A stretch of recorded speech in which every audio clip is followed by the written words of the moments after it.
Hello there. My name is Scott, and you're looking at a pearl gourami. I haven't seen her in a while. She has been hiding in my 60-gallon tank, which is where she's at right now. This is my 60-gallon high-tech planted. That means it has some pretty high-powered lights on it, as well as CO2 injection, and some pretty decent substrate in it. It has been up for almost 5 months now.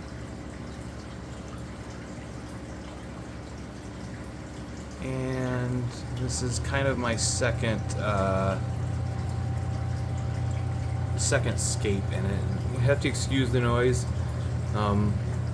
This is my fish room, or what I like to call my fish room.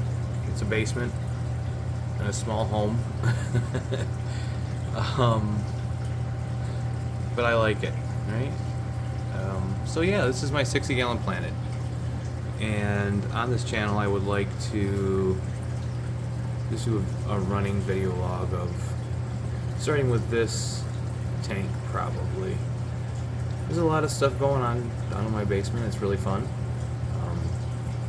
My family is kind enough to let me pursue my love of aquariums down here. There's the furnace kicking on. So, a little bit of a tour of this tank. This over here, there's a lot of this plant is called Hygrophila pinnatophyta. It's a stemmed plant, obviously. Really cool leaf shape, really unique leaf shape for aquarium plants. So you can see a big forest of it over here. Behind it a little bit is some super red Ludwigia. There's some needle leaf Ludwigia back here, and I'm going to bring more of that out as it grows. There was so much of it, it was half the tank at one point, and I I cut it back, and now it's kind of secluded to a corner, but I'll bring it out again. So, next to the Ludwigia this is called Petunia palustris. There is Monte Carlo on the bottom. I did have another tank with a full carpet of Monte Carlo when I pulled a bunch of it up. Brought it in here and it's acclimating pretty quickly, and I'm just going to carpet the front of the tank here. Over here we have a bunch of Rotunda Rofolia. I just like the color, and it's easy to grow. Also tucked way back there is the prettiest Java fern I've ever grown. I'm going to let that keep doing its thing, because I really like Java fern, and it's hard to grow a nice one. I have not been able to do it outside of this high-tech tank.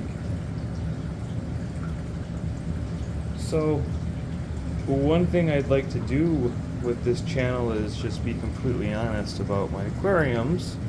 And that means, whoops, I apologize. And that means what I'm using for lights and stuff. I can show my filters, my lights. I'm not going to show how messy the rest of the fish room is yet, but we will get to that eventually. So, on one side of the tank is a Kessel. This is a really nice light.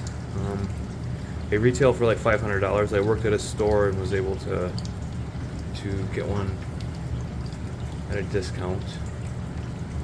That's the only reason I have that. I'm on a pretty shoestring budget with everything down here, so I like to think of it as like a working class aquarium. So over here we have two mismatched lights. We have a Fluval, that's their 3.0. And then a Finex, that is their Planted Plus, which a pretty decent light for the price.